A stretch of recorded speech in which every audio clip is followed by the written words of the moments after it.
What if the person knocking at your door every night was you? The first time Emma heard the knock, she thought it was a dream. She lived alone in a small one-bedroom apartment on the third floor of a crumbling old building just outside Chicago. Nights were usually silent. Sometimes the pipes groaned. Sometimes she heard neighbors arguing through the thin walls. But nothing unusual. Until that night. At 3:03 a.m., a sharp, deliberate knock rattled her front door. Her eyes snapped open. She glanced at the glowing red digits on her alarm clock. 3:03. She waited, holding her breath, trying to convince herself it was just someone drunk in the hallway. Then came the second knock. Slower, heavier. Emma sat up in bed, her heart pounding. No one should be at her door at that hour. Wrapping her blanket around her shoulders, she tiptoed toward the door. She pressed her ear against the cold wood. Silence. Then, faintly, she heard it. A whisper. Not words at first, just the sound of someone's breath leaking through the cracks. Then, clearer, closer, unmistakable. Emma. Her blood froze. Whoever was out there knew her name. She staggered back, nearly tripping over her rug. She thought about calling the police, but stopped herself. What would she say? Someone knocked on my door? Instead, she waited. 10 minutes passed. 20. Nothing. Finally, she crept back into bed, though sleep never came. When morning arrived, she tried to convince herself it was a dream, a trick of her half-asleep mind. But the next night, at exactly 3:03 a.m., the knocking came again. And again. And again. By the fourth night, Emma hadn't slept more than a few hours. Her hands shook as she clutched her coffee mug in the morning, her eyes shadowed and bloodshot. Her co-workers noticed, asking if she was sick. She just muttered about insomnia. But the truth gnawed at her. Someone, or something, was coming to her door every night, always at the same time, always whispering her name. On the fifth night, she decided to be brave. When the knock came, she crept silently to the door, her phone in her hand, recording. She pressed the camera close to the wood, hoping to catch some evidence. Knock, knock, knock. Then, the whisper. Emma. Her phone trembled in her grip. She forced herself to speak. Who's there? Silence. She waited. The whisper came again, this time slower, colder, almost as if savoring each syllable. Emma. Her breath hitched, her voice cracked. What do you want? The whisper stopped. For a long, suffocating moment, the hallway outside was dead silent. She thought maybe, finally, it was over. Then, so faint she almost missed it, she heard the sound of breathing on the other side of the door. Her skin prickled with goosebumps. Whoever it was, they were just standing there waiting. Minutes passed. The breathing never stopped. Emma pressed her back against the door, her knees threatening to buckle.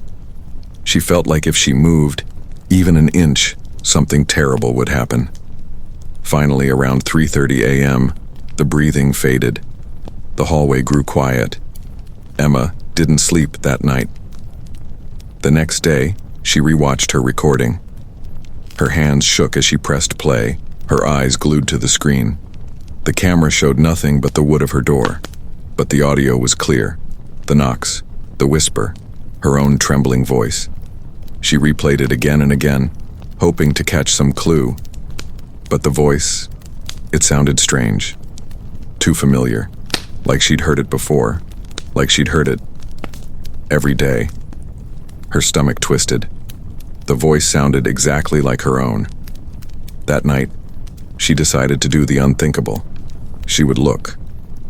When the knock came at 3:03 a.m., her legs shook as she approached the door. Her hand hovered above the peephole. Every instinct screamed, "Don't."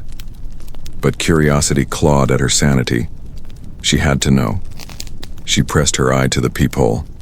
At first, she saw nothing but the dim hallway. Then, slowly, something moved into view, and Emma felt her soul collapse in terror. It was her. She was standing outside her own door. Same face, same messy hair, same bloodshot eyes. Her double smiled.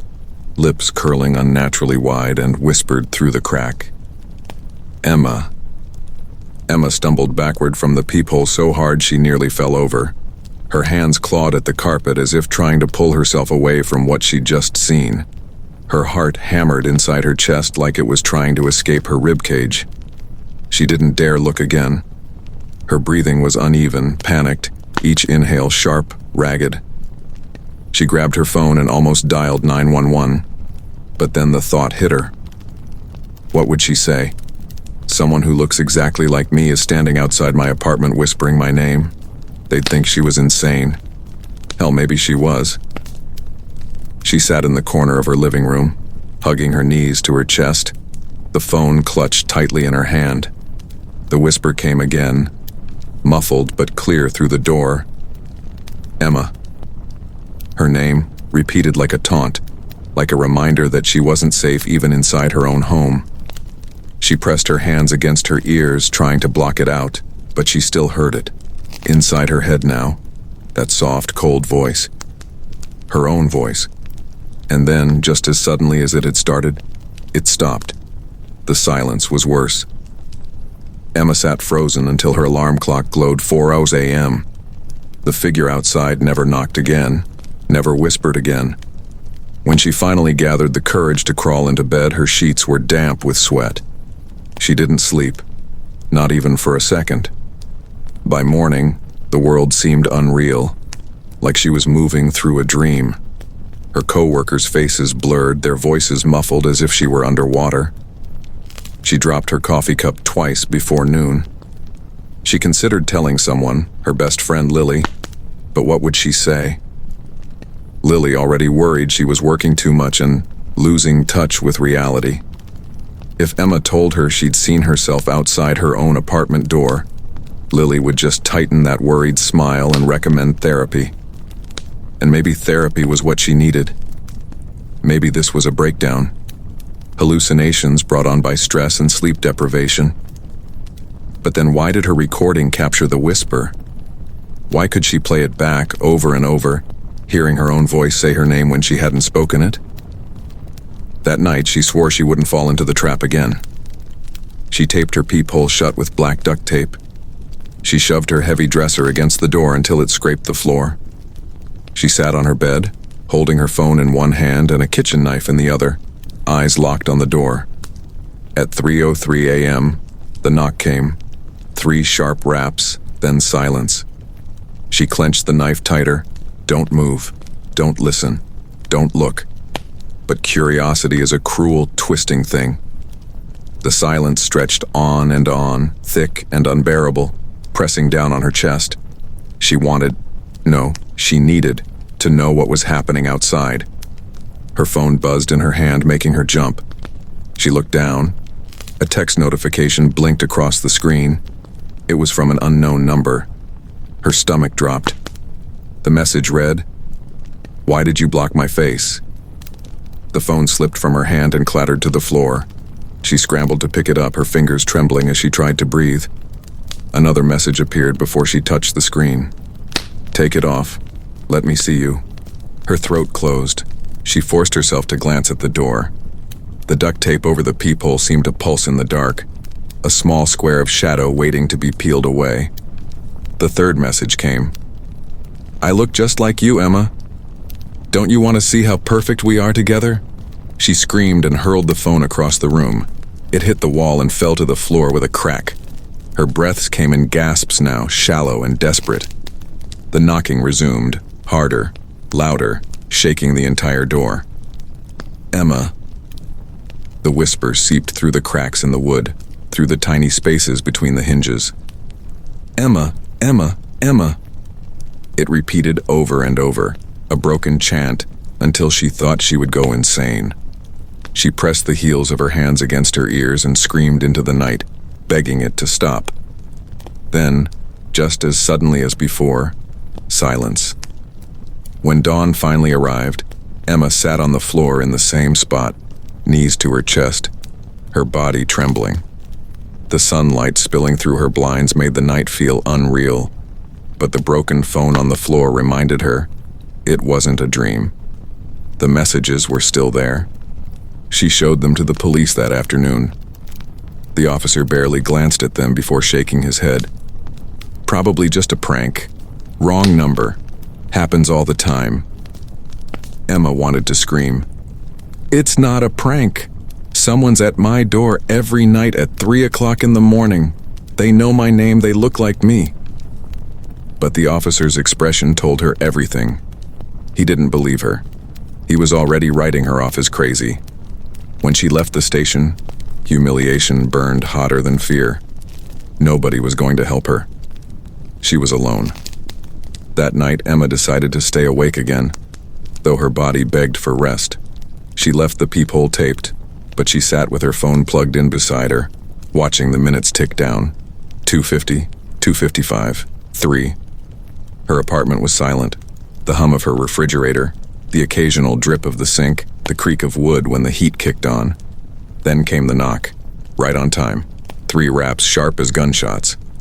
Emma froze. She clenched the knife in her hand. Go away, she shouted, her voice cracking. The whisper came, not soft this time, not teasing, but furious. Let me in. Her blood turned to ice. The voice wasn't just whispering anymore, it was inside her apartment. Emma dropped the knife. It clattered against the hardwood floor, the sound slicing through the silence. Her breath came in short, ragged bursts, chest heaving as if she had sprinted miles. No. No. She hadn't just heard that. She couldn't have. But she had. The voice, her voice, was no longer seeping through the door. It was inside. Inside the apartment. Her eyes darted across the shadows of her living room. The corners looked darker than usual, heavy with stillness, like they were holding their breath. She could hear the hum of her refrigerator, the faint buzz of her cracked phone on the floor, but nothing else. Her trembling hand reached for the knife again. She gripped it so tightly her knuckles turned white. Slowly, step by shaky step, she turned in a circle, scanning every corner, every shadow, every possibility of where the voice might have come from. Silence. Her chest ached. Her ears rang with the echo of those words. Let me in. But how could they be inside if she hadn't opened the door? Emma backed toward her bedroom, dragging her knife across the wall as if the scraping sound might keep her grounded. She wanted to believe exhaustion had tricked her again, that she was hearing things, imagining things. But exhaustion doesn't send text messages.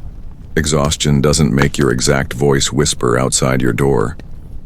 She collapsed on her bed, curling into herself. Tears slipped down her cheeks before she even realized she was crying. For the first time, she thought about leaving, just packing a bag and walking out of this apartment forever. Maybe go to her sister's place 2 towns over. But then a more disturbing thought clawed its way in. What if it followed her? What if this wasn't about the apartment at all? What if it was about her? Morning brought no comfort. The sunlight pouring through her blinds only highlighted how unkempt her apartment had become. Dishes stacked high in the sink, coffee mugs littered across her table, laundry she hadn't touched in weeks. She hardly recognized her own life. Her co-workers avoided her now, whispering when they thought she wasn't listening. Her boss asked her if she needed time off. She almost laughed. Time off from what? Time off wouldn't fix this. By the end of the day, she made a decision. She would stay awake again. Not to confront it, not to fight it, but to listen, to really listen. Maybe if she understood what it wanted, she could make it stop. That night, the minutes dragged like hours. Emma sat on her couch with the knife on the coffee table and her phone recording again. She didn't blink as the red digits of her alarm clock ticked closer to 3:03. When the time came, the knock was softer than before, almost polite. 3 gentle raps. Her skin prickled. She gripped her phone tighter, staring at the taped-over peephole, refusing to move. Then the whisper came. Emma. Her heart hammered. Emma, please. It was softer this time, pleading, almost sad. Emma swallowed hard, her throat dry. Her voice trembled when she spoke. What do you want from me? Silence. She almost thought it was over. But then the whisper came again, barely audible, so faint she had to lean forward to hear it. "I'm cold." Emma's stomach turned. She pressed the phone harder to her chest. "You're not real," she whispered back. "You're not real." The voice replied instantly. "If I'm not real, then why do I know what you dream?" Emma froze. Her body went rigid, every hair on her neck rising. "What?" she whispered. "You dream about drowning." Her lungs tightened. "You dream about running, but your legs won't move." She felt faint. "And you dream about the man on the bridge." Her blood ran cold. That was impossible. She hadn't told anyone about those dreams. Not Lily, not her sister, not even her therapist. No one. "How do you know that?" she whispered. The voice chuckled, low and wet, like something gurgling through water. "Because, Emma." A pause. "I dream them too." Emma scrambled backward, knocking over her coffee table. The knife clattered across the floor. Her phone slipped from her grasp. She pressed herself against the farthest wall of her apartment, her whole body trembling. The whisper came again, louder, harsher now. "Take off the tape." She shook her head violently. "No!" "Take it off, Emma." She pressed her hands over her ears, sobbing. The knocking resumed. This time, not 3 raps, not measured. It was wild, furious, like fists slamming against the wood with inhuman strength. "Take it off!" she screamed until her voice cracked, and then silence, just like before. When the morning came, Emma woke sprawled on the floor, her throat raw from crying, her eyes swollen and heavy. She checked her phone with shaking hands. The recording had captured everything, every word, every horrifying phrase. But there was something else. At the very end of the recording, after her own screams and sobs faded, another sound emerged. A sound that made her stomach lurch and her blood chill. The sound of a lock turning, her front door lock. Slow, deliberate, click. Emma's head snapped toward her door. The dresser was still shoved against it. The duct tape was still in place, but her keys, she realized with a sickening jolt, were gone. She tore through her apartment, overturning cushions, digging through her purse, scattering laundry. Nothing. Her keys were nowhere. And then, as she stood frozen in her living room, she heard it. So faint, so deliberate. The sound of breathing, not outside, not through the door, but inside her apartment. Emma's chest heaved as the sound pressed in around her. That slow, steady inhale. That ragged exhale. It was unmistakable. Someone was in her apartment. She clutched the knife, her knuckles bone white, her hands shaking so hard the blade nearly slipped from her grip. Her eyes scanned every corner of the room. The closet, the shadows under the table, behind the couch, the bathroom door, slightly ajar. The breathing didn't belong to her. She knew her own breath, the frantic, shallow gasps that rattled from her lungs. This was different. Deep, calm, measured, like whoever, or whatever it was, had all the time in the world. "Who's there?" Emma's voice cracked, barely a whisper. The breathing didn't falter. She backed toward the kitchen, her socks sliding on the hardwood floor. Every step sounded like thunder in the silence. The air felt heavier, thicker, as if the walls were leaning inward. The knife trembled in her hand. Her heart pounded so hard she could hear it in her ears, drowning out everything but that terrible, patient breathing. Her phone. She needed her phone. She dropped it near the couch last night when she ran. She forced her eyes toward it, the black rectangle lying in the shadows, the cracked screen still faintly glowing. It looked so far away. She crouched low, crawling across the floor, her body stiff and trembling. She reached out, just inches now, her fingertips brushing the edge of the phone. The breathing stopped. Emma froze, her heart slamming against her ribs. The silence was worse than the sound. She lifted her head, her eyes darting toward the shadows. The air was suffocating, heavy, waiting. Then, from the darkness near the hallway, came a whisper. "Emma." Her own voice. She scrambled backward, clutching the knife with both hands now. "Stay away from me." The whisper came again, closer. "You shouldn't live here anymore." Emma's blood ran cold. The shadow shifted. Just slightly. Just enough for her to see movement. Something pale, something shaped like a face. But it slipped back into the dark before she could focus. Her scream tore out of her throat, raw and desperate. She lunged for her phone, scooped it up, and bolted for the bathroom. She slammed the door shut, locked it, and pressed her entire body against it, as if her weight alone could keep the thing out. Inside, the air smelled of damp towels and cleaning products. The mirror above the sink reflected her face, pale, wild-eyed, streaked with tears. She hardly recognized herself. Her phone buzzed in her hand. A new message. Unknown number. "You can't hide in there." Her stomach twisted violently. Her thumb hovered over the screen, shaking, before another message appeared. "I've been here longer than you." Emma's breath hitched. Her eyes flicked toward the ceiling, the vents, the floor tiles. The bathroom suddenly felt smaller, like the walls were closing in. The next message came. "Check the mirror." She didn't want to. God, she didn't want to. But her eyes betrayed her, sliding up toward her reflection. Her reflection smiled. Her lips hadn't moved. The Emma in the mirror tilted her head slowly, her grin stretching wider and wider, teeth gleaming. Emma staggered backward, her shoulder slamming into the wall. She screamed, throwing the phone at the mirror.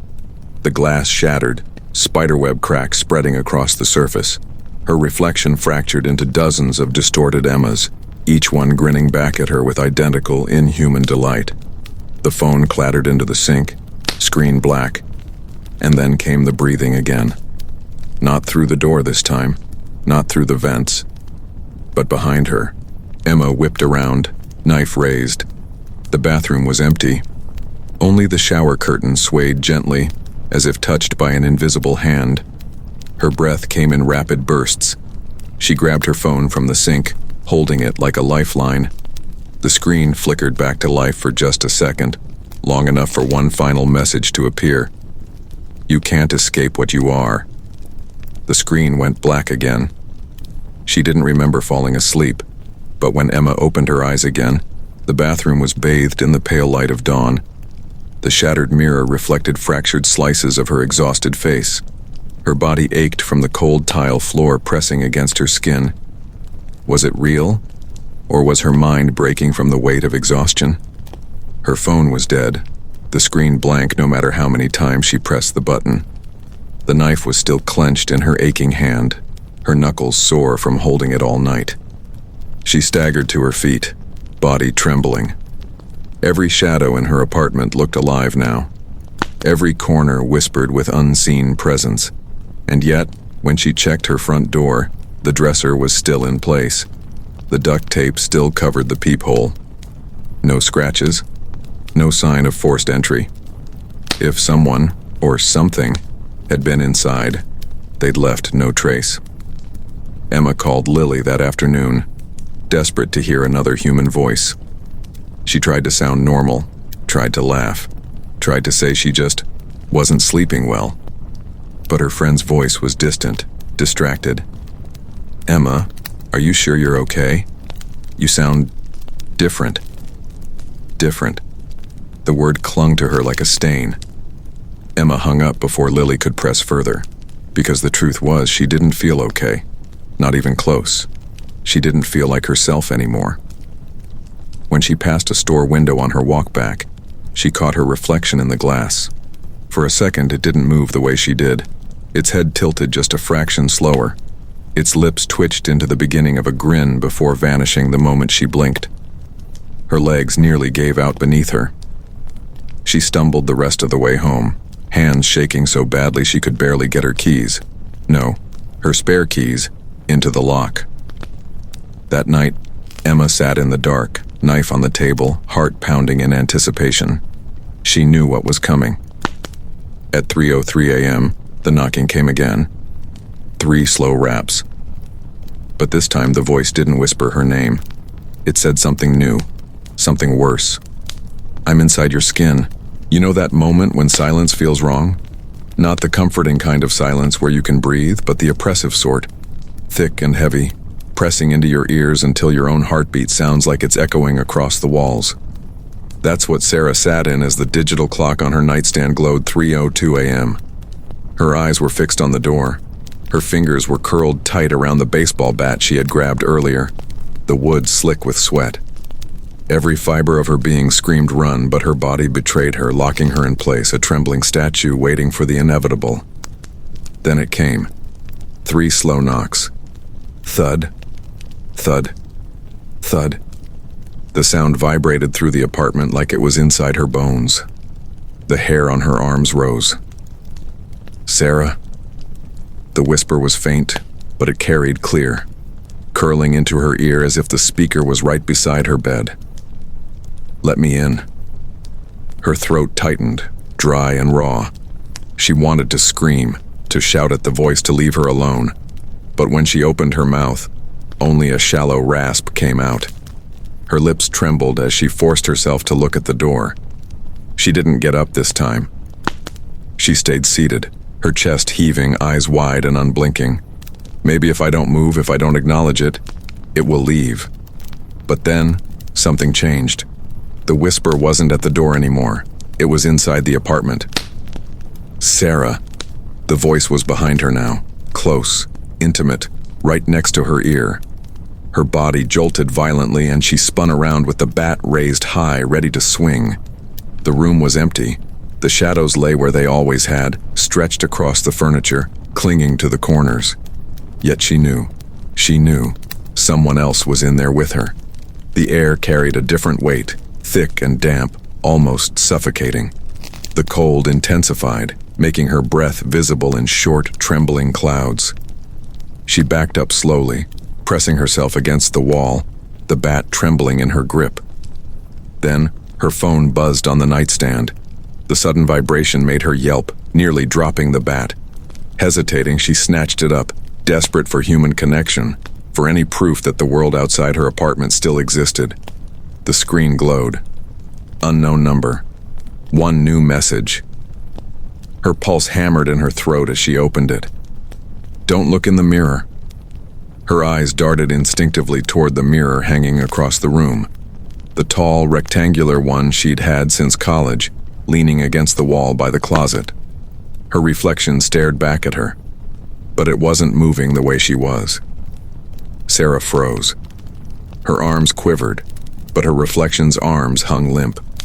Her chest rose and fell rapidly, but the figure in the glass breathed, slow, steady, too calm. And then, with a sickening, deliberate motion, the reflection smiled. Her stomach dropped, a hollow weight pulling her down as nausea churned through her. She stumbled backward, clutching her bat, shaking her head. "No, no, no, no, no." The reflection lifted a finger and pressed it to its lips. "Shh." Her phone buzzed again. Another text from the unknown number. "It's almost 3:03, don't answer the door." Sarah's chest constricted, her body trembling so violently she thought her bones might shatter. The clock read 3:02:45. The knocks came again, louder this time. Thud, thud, thud. The voice followed, but now it was no longer faint. It was sharp, commanding, filled with an anger that hadn't been there before. "Sarah, open the door." The reflection in the mirror tilted its head, the smile stretching unnaturally wide. Then it mouthed the same words. 3:02:55. The pounding grew violent, shaking the frame of the door. Each strike rattled through the floorboards, through Sarah's chest. She clutched her ears, tears welling in her eyes, rocking herself as panic consumed her. 3:03. The door creaked, the knob turned, and Sarah realized something terrible. She had locked the door earlier, but now, she could hear the click of the lock turning open. Her phone buzzed one last time. She looked down, her hand shaking so violently she could barely read the screen. Don't look behind you." Her breath hitched. Her entire body stiffened. Slowly, as if every muscle resisted the motion, her head began to turn toward the door. And that's when she saw it. The door was wide open, but nothing was standing in the doorway. No, something was standing behind her reflection. A shape, tall, shadowed, its hands resting on her reflection's shoulders, and its face looked exactly like hers. Sarah's breath snagged in her throat as her gaze locked on the mirror. Her reflection wasn't alone anymore. The thing behind it stood impossibly still, its hands clamped on her mirrored shoulders like a puppeteer ready to pull its strings. The shape leaned forward slowly, its mouth brushing close to her reflection's ear, whispering words Sarah couldn't hear, words she wasn't sure she wanted to. She stumbled back, her legs nearly giving out, the bat slipping from her trembling hands and clattering against the hardwood floor. The sound should have broken the silence, but it didn't. The silence thickened, pressing against her eardrums, as if the apartment had been swallowed whole by something else, something that wasn't supposed to exist. Her phone buzzed in her palm. Another message, glowing against the darkness. "You looked. It's too late." Her chest tightened as her reflection turned its head unnaturally far, twisting well past what a human neck could allow. The smile was gone now. Instead, her mirrored self's lips trembled with a silent scream, eyes wide with a terror that mirrored her own. Then the thing behind her reflection pushed its face forward into the light. It was her, not just similar, not just some distorted echo, but Sarah herself, identical down to the smallest freckle on her cheek. But where Sarah's eyes were wide with panic, this other Sarah's eyes were calm, cold, certain. The knock came again.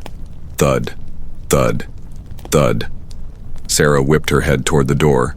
It stood open, yawning into a void of absolute blackness, a place no hallway or world should exist. The air that seeped from it carried a stench like rot and damp soil, a smell that clung to her skin. "Sarah." The voice drifted out of the doorway, but this time, it wasn't a whisper. It was her voice. Steady, commanding. "It's time to come home." She staggered backward, clutching her chest, her heart hammering so hard it hurt. No, this isn't real. This isn't happening. Her reflection moved on its own, pressing its palms against the inside of the mirror, as though it was glass from the other side. It leaned forward, the surface rippling like water, her double beginning to push through. Her phone buzzed again. Another message. Her hands shook so violently she almost dropped it, but she forced herself to read it. "You are the one at the door you've been knocking every night." Her mind reeled, crashing into itself, fragments of memories she couldn't quite place flooding her thoughts. Waking up in the middle of the night with the sheets damp from the cold. The faint echo of footsteps she always assumed came from above. The bruises on her knuckles, she told herself, were from bumping into furniture. The truth hit her like a violent, crushing wave. She wasn't the one inside trying to stay safe. She was the one outside, trying to get in. The Sarah standing here, the one trembling, clutching her phone, was never real. She was the echo, the shadow, the thing trapped on the wrong side of the door. And every night at 3:03 a.m., she tried to reclaim the life that wasn't hers anymore. Her reflection stepped through the mirror completely now, glass shattering outward in a rain of glittering shards. The other Sarah stood in her room, whole, solid, breathing in her space. She looked at Sarah with pity, shaking her head. "You should have never answered." Sarah screamed as her body jerked violently, her vision blurring. The room dissolved around her into black, the walls, the furniture, the air itself collapsing into nothingness. She tried to run, but her legs didn't move. She tried to breathe, but the air wouldn't come. The last thing she saw was her double calmly picking up the bat she had dropped, closing the door gently behind her, and walking into the life that once belonged to her. Then, darkness. When Sarah opened her eyes again, she wasn't in her apartment. She was standing in the hallway, cold, barefoot, facing her own door.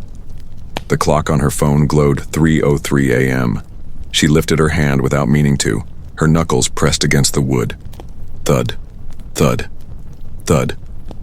And from inside she heard her own voice whisper back, "Don't answer the door."